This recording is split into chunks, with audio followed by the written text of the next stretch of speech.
5:45 वाजता घड्याळातील तास काटा व मिनिट काटा यातील कोन किती असेल असा प्रश्न विचारलेला आहे आणि जे आहे आपल्याला पर्याय दिलेले आहेत. तर यासाठी जे आहे आपल्याला सूत्र वापरायचे आहे ते म्हणजे तास गुणिला 30 वजा मिनिटे गुणिला 5.5 किंवा 11/2 सुद्धा तुम्ही करू शकता.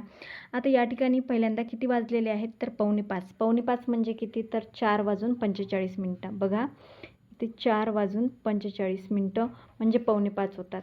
मग आपल्याला तास जो आहे 4 आहे आणि मिनिटे जे आहे ते 45 आहे. आपल्याला सूत्रामध्ये ते टाकायचं आहे. 4 गुणिला 30 वजा 45 गुणिला 5.5. आता या ठिकाणी गुणाकार करायचा आहे. 4 त्रिक 12 आणि हा 0 जसाच्या तसा वजा या ठिकाणी जे आहे आपल्याला गुणाकार करायचा आहे.